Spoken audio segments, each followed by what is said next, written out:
Hello, this is cjhoyle. Today is Monday, September the 6th, 2021, and welcome to the 10th and final day of my solo canoeing adventure on the Rideau Canal. The time is currently 6:15 a.m. and after a surprisingly peaceful evening here at the Hartwells Lockstation, I'm just working on getting things packed up so I can hit the water and I can begin paddling the final segment of my journey. When I first arrived at the lock station yesterday, I was warned by the lock staff of the possibility of some sort of a gathering of students that might be happening here in the evening, as there had been the previous night. And that's because the Carleton University is just over there on the other side of the canal, and apparently students like to gather in this area. I did hear a fair number of voices as I was going to sleep, but I put in my earplugs and I was able to sleep through whatever happened. But looking around here now, it doesn't look like there's any signs that there are any types of big gatherings here. So the time is now 6:50 and I've got all my gear packed up. Now I need to portage all that stuff down to the bottom of the lock over that way so I can put the canoe in the water and begin my day of paddling. So the canoe is now fully loaded. Now I'm ready to get inside and begin my final day of paddling through the city of Ottawa here. So as you can see, it's a beautiful misty morning here on the canal, and that land which is over there on my left is called the Fletcher Wildlife Garden. So starting from here at the bottom of lock number 9 at the Hartwells Lockstation, I'm going to be paddling through the city of Ottawa to the Ottawa Locks, locks number 1 through 8, which are the very last locks, which will let me down to the Ottawa River level, where I'll be getting picked up later today. The portion of the canal that I'm going to be paddling right now is the same portion of the Rideau Canal which gets transformed into a skating rink in the winter for the Rideau Canal Skateway, which incidentally becomes the world's largest skating rink each year. Skating is one of my favorite wintertime activities, and I've come to Ottawa more than half a dozen times in the winter just simply to skate on the amazing canal here. So I'm actually quite familiar with the segment of canal that we're going to be paddling up ahead. So I've now reached the portion of the canal where it opens up into Dows Lake over that way. And actually, if you were to come here in the winter, the skateway is signed to go across that lake and come back. So that adds a little bit of extra distance to the end-to-end skating distance for it. The reason that there's a lake here in the middle of the canal is because this whole segment of canal is an excavated canal. There's no natural river here, but there was naturally a marsh here. And when they flooded this area to create the canal, the marsh got turned into a lake instead.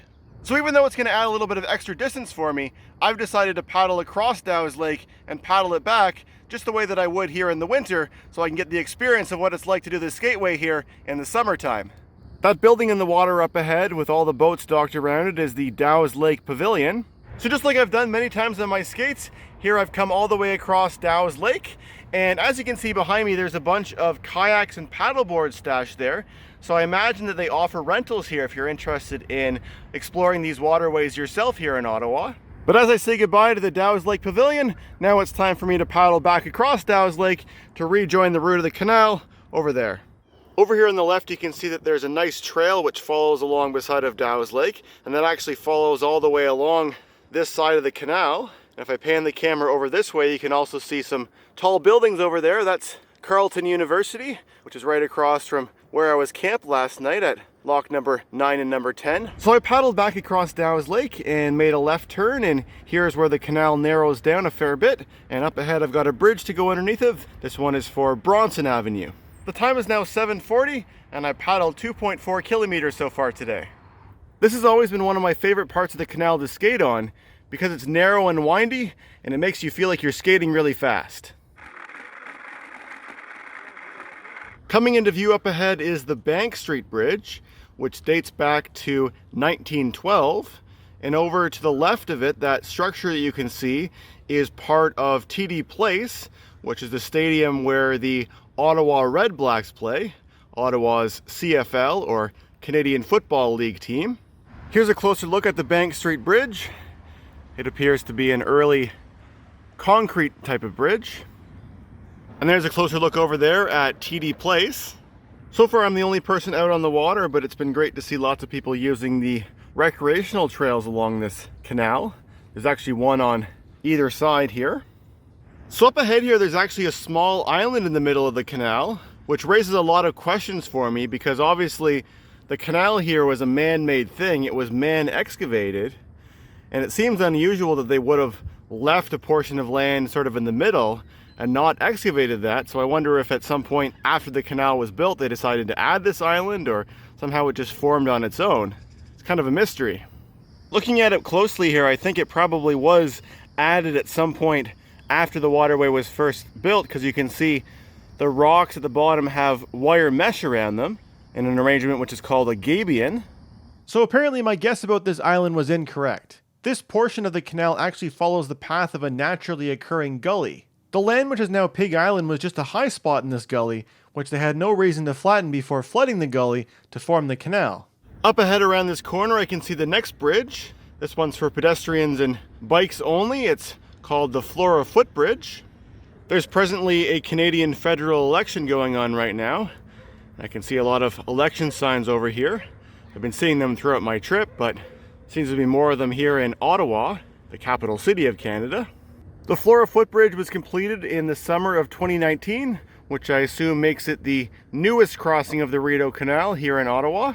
Just over here there's a bridge over top of a branch of the canal, which is called Patterson's Creek, and this is another one of the diversions of the Rideau Canal Skateway here in the winter. The signs show you that you're supposed to skate about 100 meters that way and turn around and come back, which just adds to the total 7.8 kilometer distance that you can skate. And just like I did with Dows Lake, I've decided to paddle inside of here so I can recreate the experience of skating, except doing it here in the summer. So as you can see, Patterson's Creek is a lot smaller than Dows Lake, and you pretty much just skate to where that tree line is up there at the end and skate around a pole and come back and continue skating along the main pathway of the canal. It actually looks like Patterson's Creek might extend a little bit further beyond this island here, but I'm not going to go and explore it today because I'm under a little bit of a time crunch because I want to get to the lock station right at the time it opens at 9 a.m. So back under the old bridge I go. Up ahead there are two more bridges coming up. I've been noticing lots of these very old looking willow trees along the canal this morning. This first bridge here is the Pretoria Bridge, which is a tabletop lift bridge. This middle section here can be lifted up to allow larger boats to be able to pass through. This bridge was built back in 1915. Just beyond the Pretoria Bridge is the bridge for Highway 417, a major east-west provincial 400 series highway. And as you can see, it's just starting to rain now. Well, the rain seems to have subsided momentarily at least, but those buildings which are straight ahead there belong to the University of Ottawa. The city of Ottawa has two universities in it, the other one being Carleton University, which is located right across from where I started this morning. Up ahead there I can see Ottawa's LRT train heading out from the downtown, with a closer look there at the buildings of the University of Ottawa campus. From here the canal wraps around to the left on its final approach to the Ottawa Locks, located in downtown Ottawa, close to the Parliament buildings. And despite the light sprinkling of rain, it's a really beautiful morning to be out here. The next bridge coming up ahead is the Corktown Footbridge, another one which is only for pedestrians and bikes. Many of the times when I've come here to Ottawa to skate on the canal, I've stayed at a hotel which is about 2 or 3 blocks from this bridge, so several times I have put my skates on right there. So as we paddle further into the downtown core of Ottawa, that next bridge up ahead is the Laurier Avenue Bridge. And speaking of Laurier, the building which you can see just beyond it with the pointy roof sections, that is the Chateau Laurier, which is an old grand hotel. The time is now just after 8:30, and I paddled about 7.4 kilometers so far, so I'm getting pretty close to that lock station now. I can see lots of boats moored here in downtown Ottawa, including this rental boat from Smith Falls. Up next is the Mackenzie King Bridge, and over to the right of it I can also see the Shaw Centre, which I believe is a convention or conference centre. Here's another look at the Shaw Centre from the other side. It's got quite a big glass wall there. And this boat here is a boat which provides tours for passengers of the canal system. And up ahead there's another bridge which is called the Plaza Bridge, and that's where I'm heading now. So up there you can see a bit more of the Chateau Laurier peeking through, and there's the Plaza Bridge, and underneath there you can see quite a few boats which are waiting on the blue line to go through lock number 8, which is the first lock in the flight of locks here at the Ottawa Locks. So the Ottawa flight of locks consists of a total of 8 locks which are back to back, and because of that apparently it takes a very long time to get through, and I'm really hoping to be able to squeeze through on the first lock of the day, so that's why I wanted to make sure I was here nice and early. But you can see lots of other boats here had the same idea as me. So with the canoe though, I'm pretty sure that they should be able to squeeze me in, but I guess we'll have to wait and see. The time is currently 8:40, so still another 20 minutes before things open up. So my plan for the rest of the day is to take the canoe down through all 8 of these locks, down to the Ottawa River, where I will paddle a short distance downstream, and then I'll be getting picked up because today is the final day of this trip. I've really been enjoying this, but I'm also looking forward to getting back home again. And while I'm waiting here for the lock to open for the day, I will enjoy my final serving of campsite overnight oats and some orange juice to drink. Now you may be wondering, couldn't I just portage the canoe and all my stuff down at the bottom of the locks rather than waiting for this? Wouldn't that be faster? Well, yes it would, but for me, going through the locks with the canoe is part of the trip for me.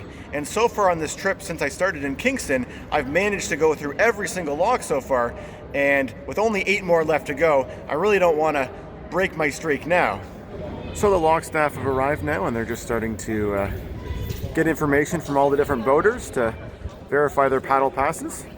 So up ahead there on either side, I can see that the lock staff are cranking the winches there to open up the gates, and the lock staff instructed me that I will be the last one to go inside the lock. They want to let the boats go in first, and I'll find a spot thereafter. So that boat which is ahead of me there has now moved their way inside the lock there, and there are actually a total of 9 boats which are here this morning waiting to go into the lock. So I'm kind of doubting that all of them are going to be able to fit inside. It seems like the lock staff have a plan of how they're going to orient these boats inside here, I guess to make the most efficient use of space. This boat was actually waiting closer towards the back of the line, so I guess it's not exactly a first come first serve sort of a operation here. So here comes the next boat into the lock, and it looks like they're heading for the middle, which is something that I've never seen before. I've only ever seen it where they've got boats tied up on either side of the lock, but I guess to make more efficient space of the lock, they're gonna stack them in here like this. So you can see there that they're tying up to the boat next to them. Now they're not gonna be able to fill up all this space like that because the sides of the lock are actually tapered. So the gap that you can see in between those 2 boats at the front there, that's going to get narrower as the boats head down into the lock. But if they can put them in there 3 at a time like that, I'm hopeful that we will be able to fit all 7 boats plus a canoe in there. So I just spoke to the lock staff member, and he said the plan is that this boat behind me is going to go in next, and I'm going to raft off of them and pretty much be right in the very middle of the lock, which should be a neat experience. So here you can see me heading on inside of lock number 8. This clip is courtesy of my parents, who spent the evening in Ottawa last night and are out for a morning walk to explore the city. I've got the canoe tied up to this red boat next to me, and we're pretty much right in the middle of the lock, and they're still working on filling up the back of it. They've got a couple of more boats still to come in. I think part of the reason why they say it takes so long to go through these locks is not so much the time it takes to empty and fill each lock, it's how long it takes to load each lock with all the different boats coming in. But as you can see, they've managed to fit all 7 boats plus 1 canoe inside this lock. So back there they are starting to close up the lock gates, although it's kind of out of view right now. So up ahead there you can see that they started to release some of the water here in lock number 8. We're about a meter down. So up ahead there I can see that they've started to open up the gates, so we must have made it all the way down to lock number 8. So everyone's going to untie their boats now, and we're going to proceed into the next lock now, lock number 7. So you can see that we're now starting to work our way into the next lock there, 1 boat at a time. So here I am loaded up inside of lock number 7, and they've got 1 more boat still left in the last lock there that's working their way inside here. It takes quite a long time to load boats in and out of these locks because they move extremely slowly for safety reasons, obviously. But I am thankful that when I arrived here, they started to move the boats in the down direction as opposed to starting from the boats at the bottom and moving them up, because the flight of locks can only operate in one direction at a time, at least when they're completely full like this. So if I had arrived here and I was the only person at the top and there was like all these boats waiting at the bottom, then I'm sure the lock staff would have decided to let all them come up first, and I would have had to wait 2 hours or something before they would start to load me in. But yeah, so this is lock number 7, the second in the flight of the 8 locks that are here at the Ottawa Locks before I get to the Ottawa River. The total lift of this flight of locks is about 24 meters. So they've closed up the lock gates behind me, and they've started to open up the drain valves, and they're letting some water out. So here come the gates for lock number 7, onward into lock number 6. As I make my way into lock number 6, looking back this way, there's a nice view of the Chateau Laurier Hotel. So from inside here in lock number 6, if I look up this way, I can see the tops of some of the buildings of the east block of the Parliament buildings. I think I might be the only person inside this lock right now who's from Ontario. You can see from the registration numbers on the sides of the boats, the ones that start with QC are registered in Quebec. You can see, for example, this one here on the back says Montreal. Another one over here with a Quebec flag, and it also has a QC in its number. The two that are there back behind me also have a QC, and of course, everyone that I can hear speaking around me seems to be speaking French.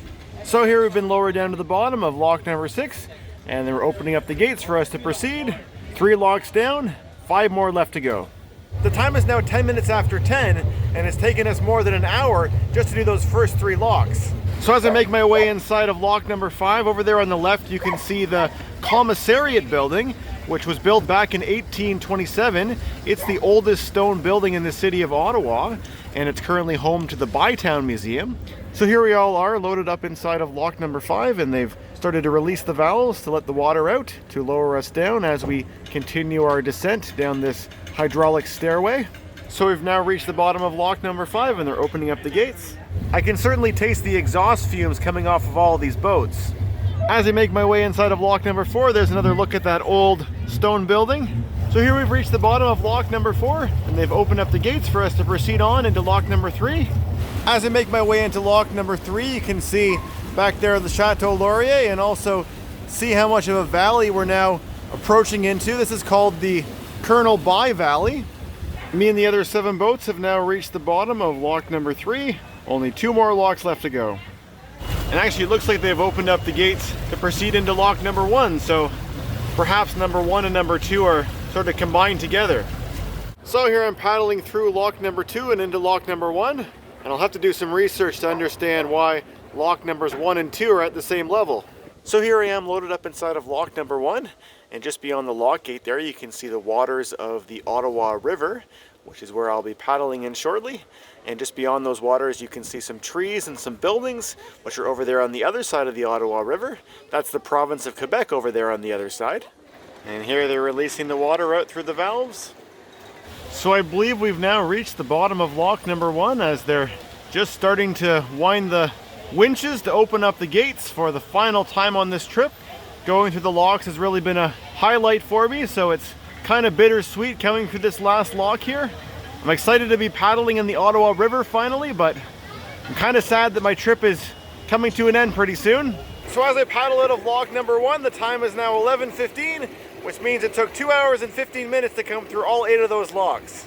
But as you can see, here I am paddling in the waters of the Ottawa River. So my plan from here is that I'm going to be heading further downstream on the Ottawa River this way to a marina where I'm going to be getting picked up for the day. But before I do that, I'm going to head across to the other side of the river, to the Quebec side, so that I can say that I've crossed between Ontario and Quebec in a canoe, and also so that I can have a nice view of looking back on the city of Ottawa from the Quebec side. Up ahead here on the right is the Alexandra Bridge, which was originally known as the Interprovincial Bridge when it opened back in 1901. You can see right now it's currently under construction. Back behind me there, I can already see a nice view of the Parliament buildings from down here in the river, and you can see that they're also currently under construction. So as you can see here, I paddle all the way across the river to the Quebec side. The name of the city over here on the Quebec side across from Ottawa is called Gatineau. And here's the view of the skyline of Ottawa that I was hoping for. Right there you can see those locks that I just came through with the Chateau Laurier behind and the Alexandra Bridge over here on the left. And I can see a big boat here called the Empress of Ottawa as I paddle my way down the river. My pickup spot should be just around that corner there at that peninsula that you can see beyond the next bridge.